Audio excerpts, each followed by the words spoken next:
Welcome back to your D132 Typography 1 to our exercise 14, still using our Pilsner type, and this is responsive web design, and this is part 2. So where we left off, we did some typography changes. We made a class for our intro paragraph, so that could be different than all the other paragraphs. We changed the fonts so that this is a serif font, this is source serif, and this is going to be a sans serif. But what we want to do now is we want to change the margins as our screen size gets smaller, because we read about one of the challenges of web type is the different screen sizes. So we want to adjust that so that we still have short line lengths, but not too short. So we want to make it readable on the device that it's on. So we'll start with kind of an iPad and then kind of an iPhone, just as a general kind of size. So to find out about that, we can go to W3 Schools. W3 Schools. I like going there. The stuff is easy to find. And I'm going to go to CSS, and I'm going to scroll down to responsive design. They have a whole section on responsive, and I'll go right to media queries. You can read about all the other responsive stuff because it's good stuff to know, but I'm going to go right to media queries. And a media query, it basically gives different styles at a different breakpoint. So when it gets to a certain size, like 768, here it says 600, then we can change some styles. Now keep in mind it goes inside curly braces. So there's two curly braces for a style inside the outside curly brace. So we're kind of making nested styles inside the media query. The media query is kind of like a style itself, but then we're also putting other things in here. So I'm going to copy this right here. I'll copy this, the first one that comes up in media queries, right here. We'll just copy it, and it has max width 600. We can change that. So where do you put it? You put it at the end. I'll go to the end here, and I'll paste it. And even right before it, I'm going to put a comment. And remember, CSS comments, you do / asterisk, and then you start typing your comment. And I'll put media queries. And then you finish it off with a asterisk /, and it should show up in green. And you could put a whole bunch of these asterisks if you want to separate it out, something like that. Make it a little bit wider, that's fine. Just so you know where your media queries start. And this already has body and background color. We are going to adjust the body because when we want to change margins, where would we change them? Well, this is where our margins are. So you can copy this right from body. So again, there is body here. Now you could have copied the whole style, but it's here already. So I'm going to get rid of this background color and just leave it blank. And I'll go up here to body, and I'll copy just the margin part, this. And you can even copy this thing that has the trouble so that you know which one's the top, right, bottom, left. That may help you. And I'm going to put it right here. Now that would make it the same.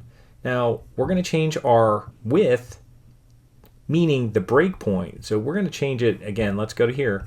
We're going to change it, and I'll go to inspect. And we're going to change it when it gets to around, here it's at 942. We're going to change it when it gets to around 768. And then we could maybe cut it in half. Here's 734, 749, somewhere around here. That's where we're going to change it, and then we'll cut this in half. So from 200, we'll make it 100. So I'll bring this back out again, and I'll go in here. So right and left. This is the right, this is the left. So I'm just going to make it 100. And I'll make this 100. That's easy. And you can make this smaller if you want. If you think I don't need so much room on the top and bottom, you could cut them in half too. So this is a media query, and it's only going to change this. And it's only going to change it when the max width, right now it's 600. Let's change it to 768. And try it out. Refresh. And you can turn this off. And I'll just go here, and I'm just looking, and at some point if you go slow, you'll see it change. And it's not changing. Do you know why? I didn't refresh it. So let me refresh it. That might help. And let me go again, and just watch.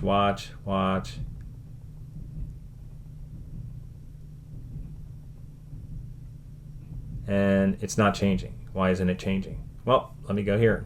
See what I did wrong. Media query, max width 768, margin 36. Oh, I made a mistake here. I didn't put PX, and it didn't didn't recognize that, so it's not doing anything. So I had some mistake there. I thought I didn't refresh. Maybe I did refresh it, but I didn't have PX there. All right, one more time. Let's refresh it, since I did just change the code. And let me go here. Now watch it, watch it, watch it, watch it. Here it comes, here it comes. Boom. See, there it happened. That's around 768. So there it happens. Right there. You see it goes from being 200 to being 100. 200, 100. So it's a little more readable. You could change anything. You could change the leading of this or the line height at a certain breakpoint. You know, if you wanted the line height to be more, you could change that too. How would you do that? Well, I didn't do that on the original sample, but you just go and find wherever you have the line height, the P line height. You copy this whole thing, copy it, and then put it as another style within the media query. Make sure it's inside the media query. Now, what's best to do is line these things up. So I'm going to backspace this, tab it over, and tab this over so that you know it's in here. Let me tab this over so that they're all together. And now you only need the one that changes. So I don't need any of these. I could delete these. You only want to put in the style that changes. And let's say I want to make the line height 160. And that way at 768, the line height of the paragraphs will change. It sounds like a good idea. Let's try it out. Let's refresh it. Let's move it over. Now we know it's going to be a little while here. Let me scroll down so I can see it happening. There we go. So it's subtle. There it's happening. It's subtle, but it's increasing only 10%, but it's a little more readable. And again, we're going to get to a phone size, which is like 480, and then we'll even take more of this away. So that's pretty easy. Let's do that. Let's just copy this whole thing, because this is one breakpoint at 768. Let's copy this whole thing again, the whole thing. And I'll put an extra space between it and paste it. So here's one media query at 768. Here's another one. We'll make it 480 because that's like a phone size. Now, make sure you make it 480, and then maybe instead of 100, I'll make it like maybe 40. I was going to do it in half, but maybe we'll make it like 40. And these things we could even take down to like 24 or something. Now be careful you don't move any of the PXs when you do that. And then even this line height, if you want to make this a little more, I don't know, make it a little more. Make it 70 if you want. You don't have to. If you could take it away, it'll still default to whatever you had if you didn't have this. But let's see what happens here at 480. So I'll make sure I refresh it. And again, I'm moving it over, moving it over, moving it over. And there's the break at 768. And then I'll move it over, move it over, move it over. And it's not showing me the 480. Because my screen doesn't go over to 480. Actually, let's do this just so we can see it right now. Let's just make it 500 just so we can see it change for now. 480 is a good number, but let's try 500 because I think it won't let this go over. Now, if you did it in a different browser, you can make it smaller, but let's just change that to 500 and refresh it. Hopefully, we should see it. I just want you to see it. There we go. Let's go. There we go. See, that's getting to 500. It's not quite getting to 480, at least on a browser. So it's meant to be seen on a phone. And one thing you could do is, even if you inspect,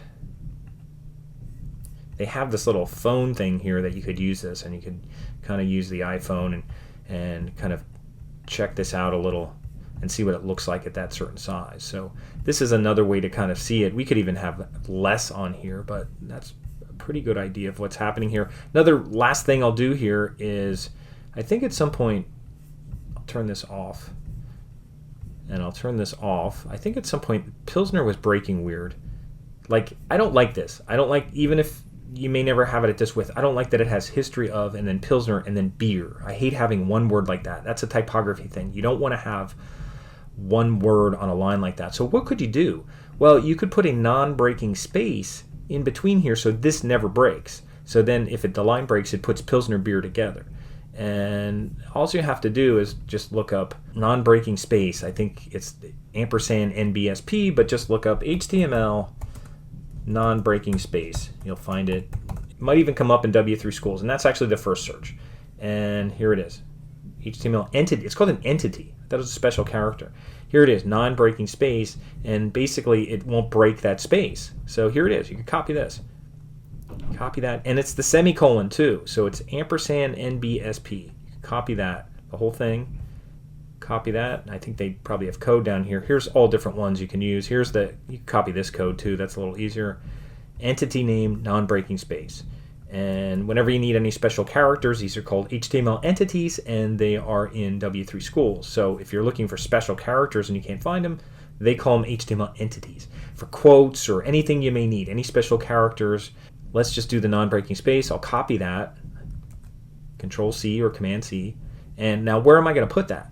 I don't put it in my styles. I actually go to my index, and I'm going to put it right in with the text. So right here, I'm just going to put a non-breaking space. And that means that will not break. So if I go here and I refresh, there's a non-breaking space in there. You won't notice it, but then if it breaks, see, it keeps Pilsner beer together. It looks a lot better. And it'll always keep it together no matter what. So that looks pretty good. That's responsive web design. That's just a little introduction just with margins. There's a lot of things that can change. Columns can change from 2 columns to 1 column. You know, when they're on the phone, you don't want to have 2 columns here because they would be too short. Colors could change. Font sizes can change, margins can change, images can change. There's a lot to learn about responsive web design, but this is kind of just a little introduction because we're just changing the line lengths and making sure they're not too short. So that's all we're doing here. So hopefully you did okay with that. If you have any problem, what people mess up, by the way, is they forget one at the bottom here. So remember, there should be an opening curly brace for the media query and a closing. And then there should be an opening and closing for each style. So that's why indenting these kind of helps out a little bit. You could tab them over yourself. That way you can see the beginning and end for the body, the beginning and end for the P, beginning and end there, and I'll move this over, and you can see the beginning and the end for the query. So 2 media queries, one at 768, one at 500, so I could see it on Chrome. But you could do it less. And that's it. And we just made some other typographical changes here for web type. We made a class for our intro. That's a special one that only changes that. We changed the fonts around so that our fonts were now in sans serif. And overall, that looks a lot better, I think. Just an improvement from what we did on that first exercise, which was kind of, part of it was a older video, but this is current in spring 23, so we're doing it kind of fresh. So hopefully you did okay with ex13, and this is 14. When you're done, all you have to do is copy this, copy the code part, not the web part, even though I can use that. It's easier if you just copy the code. Doesn't matter if it's the CSS or the index. Copy that and put it in your comment for ex14, which will be in unit 11.